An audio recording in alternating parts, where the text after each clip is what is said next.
मातृ शिशु कल्याण महिला कर्मचारी संघ के बैनर तले बुधवार को सैकड़ों एएनएम की महिला कर्मचारियों ने सीएमओ कार्यालय पर कार्य बहिष्कार करते हुए अनिश्चितकालीन धरना प्रदर्शन शुरू कर दिया है। उन्होंने उपकेंद्रों पर निवास करने व मातृ स्वास्थ्य के अंतर्गत उपकेंद्रों पर प्रसव सेवा देने के आदेशों को वापस लेने की मांग की है। जो आप यहाँ धरने प्रदर्शन पर बैठे, क्या मांग है आप लोगों की? हमारी ये मांग है, हमारे ऑर्डर करे हैं सीएमओ साहब ने कि आप सब लोग अपने परिवार को लेके जो हमारे गांव में या गांव से बाहर हमारे उपकेंद्र बने हुए हैं, आप उन पर निवास करोगी व उन पर रहकर डिलीवरी करोगी। हमारे सीएमओ साहब ने ये आदेश किया है और आप वहाँ पे 24 घंटे रहोगी। जबकि हमारा कार्य हर बुधवार में तो हम टीकाकरण के लिए और शनिवार में जगह जगह गांव में बैठते हैं।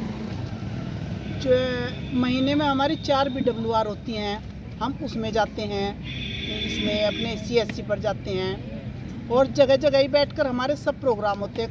कभी हमारी स्कूल में ड्यूटी लग जाती है, कभी हमारी पीठ में ड्यूटी लग जाती है, कभी अदर फील्ड में जहाँ कहीं हमारी एनम्स की कमी है, कभी हमारी वहाँ पे ड्यूटी लग जाती है। मतलब हमारा ये नहीं है बिल्कुल भी कि हम एक जगह बैठ के और एक जगह रह के एक ही काम करते रहे। हम फील्ड वर्कर हैं, हमारा फील्ड का काम है जो भी है, और उसमें हमें कह रहे हैं कि तुम लोग वहीं पे रहो 24 घंटे सेंटर पर और वहीं पे रहकर डिलीवरी करो। पहली तो ये बात है कि डिलीवरी के लिए हमारी कोई भी बहन जी ट्रेंड नहीं है अच्छे से, क्योंकि जो एक MBBS डॉक्टर होती है, एक स्टाफ नर्स होती है, स्टाफ नर्स 3.5 साल की ट्रेनिंग करके आती है और MBBS डॉक्टर 6-7 साल की पढ़ाई पढ़ के आती है, और हम लोगों ने सिर्फ 2-2 साल का डिप्लोमा लिया हुआ है और हमको ये लोग 15 दिन की ट्रेनिंग करा रहे हैं कि तुम लोग डिलीवरी करना सीख जाओगे। जबकि ऐसा संभव नहीं है। 15 दिन में तो मरीज को अच्छे से चेक करना भी नहीं आता, डिलीवरी करना तो हम कहाँ से सीखेंगे। उसके बाद यदि हम अपने सेंटर पर डिलीवरी करने के लिए तैयार भी हो जाएं, हमारी बहनों को इन्होंने ट्रेंड भी कर दिया, तो उसके बाद हमें ये प्रॉब्लम है, किसी भी पेशेंट को आजकल PPH हो जाता है, किसी को डिलीवरी के दौरान टीयर हो जाता है, ये तो पता ही नहीं लगता मरीज का कि कब किसे क्या हो।